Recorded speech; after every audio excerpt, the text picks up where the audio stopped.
আসসালামু আলাইকুম, welcome my YouTube channel. আজকে আপনাদের দেখাবো ভালোবাসা দিয়ে বানানো রসমালাই। চলেন তাহলে দেখানো যাক। প্রথমে আমি 2টা ডিম ভেঙে একটা বাটিতে নিয়ে নিলাম। নিয়ে ভালো মতো এটাকে কাঁটা চামচের সাহায্যে ভালো মতো মিশিয়ে নেব। এখন আমি পরিমাণ মতো ভ্যানিলা এসেন্সটা দিয়ে দিলাম। প্যানের লাইসেন্সটা দেওয়া হয়ে গেলে আমি ভালো মতো কাঁটা চামচের সাথে সাহায্যে মিলিয়ে নেব।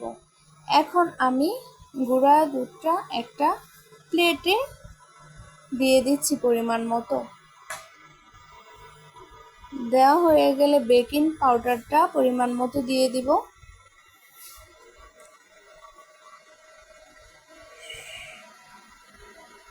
তারপরে 1 চামচ ঘি দিয়ে দেব।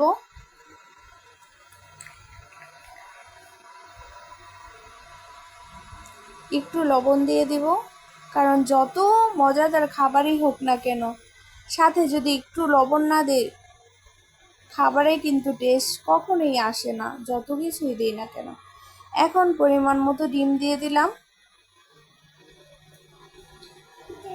দিয়ে ভালো মতো এটাকে মিশিয়ে নিচ্ছি।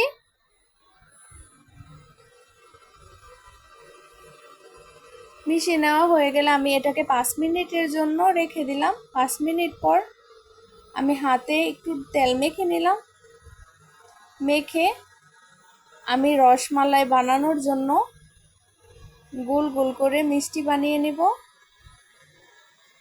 এখন এটা একটু লম্বা টাইপের বানিয়ে নিচ্ছে, হালকা পরিমাণ মতো লম্বা করে একে একে আমি সবগুলো মিষ্টি বানিয়ে নেব।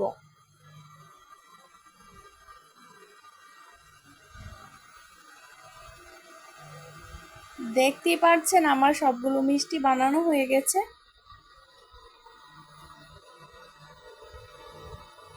এখন আমি চুলাতে দুধটা আগেই বসিয়ে গিয়েছিলাম, জাল করে নিয়েছি। এখানে প্রায় 1 কেজির থেকে কিছু কম আছে।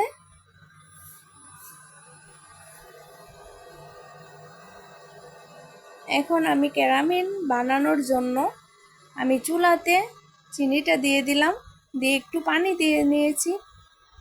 দিয়ে ভালো মতো এটা জাল করে ক্যারামেল বানিয়ে নিচ্ছি, যাতে রসমালাইয়ের কালারটা সুন্দর আসে। এখন আমি ক্যারামেলের মধ্যে আমি দুধটা দিয়ে দিব, দিয়ে একটু ভালো মতো নেড়ে চেড়ে দেব।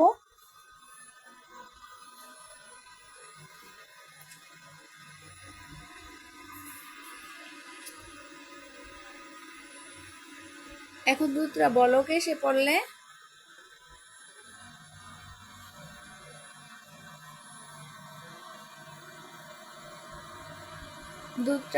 এসে পড়লে আমি সবটুকু মিষ্টি একে একে দিয়ে দিব।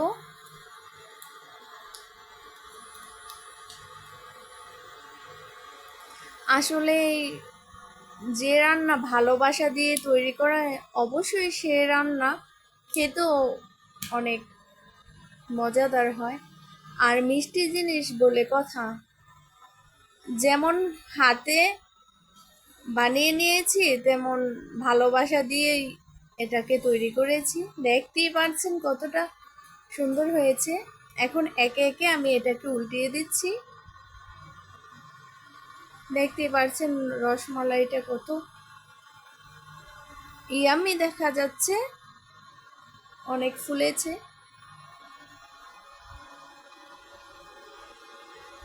মেয়ে মানুষ পারে না এরকম কিছু না করতে, চেষ্টা করলেই সব সম্ভব।